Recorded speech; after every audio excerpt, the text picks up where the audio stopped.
অপরাধ প্রবণতা এবং মাদক মুক্ত রাখতে হবে।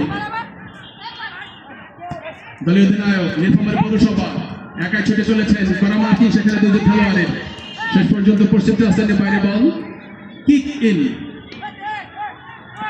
পূর্ণাঙ্গ ফুটবলে অবশ্যই এটা আমরা থ্রো ইন বলে থাকি।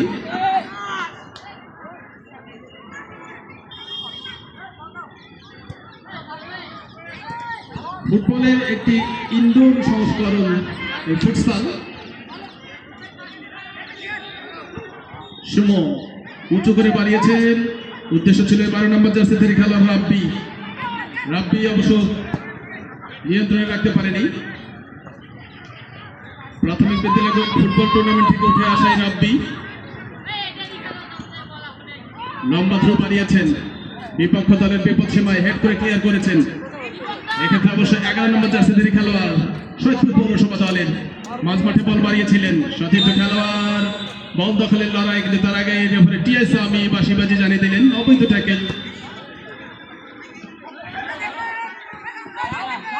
সুমন যে শটটি নিয়েছিলেন গোলপোস্টের অনেকটা উপর দিয়ে বল মাঠের বাইরে, কোনো বিপদ ঘটেনি। গোলকিক সৈয়দপুর পৌরসভা দলের অনুকূলে।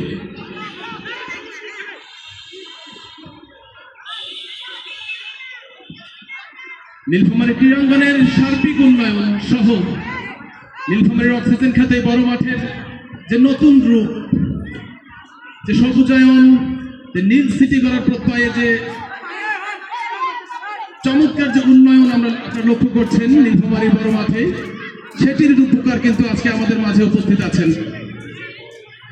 নীলফামারী জেলার সুযোগ্য জেলা প্রশাসক মহোদয় জনাব মোহাম্মদ নাইরুজ্জামান, মান্যবর জেলা প্রশাসক নীলফামারী মহোদয়। তিনি কিন্তু চমৎকার ভাবে নীলফামারীকে একেবারে স্বপ্নের শহরের মতো কিন্তু সাজিয়ে নিচ্ছেন।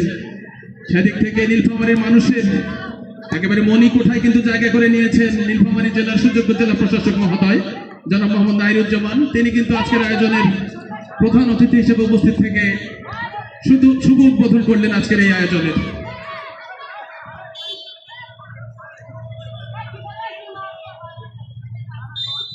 কিক ইন পশ্চিম টাসলাইন থেকে নীলফামারী পৌরসভা, চমৎকার একটি টস দেওয়ার চেষ্টায় 9 নম্বর জার্সিধারী খেলোয়াড়টি হিমেল 9 অবশ্য ওখানে 18 লড়াই হয়ে গেল।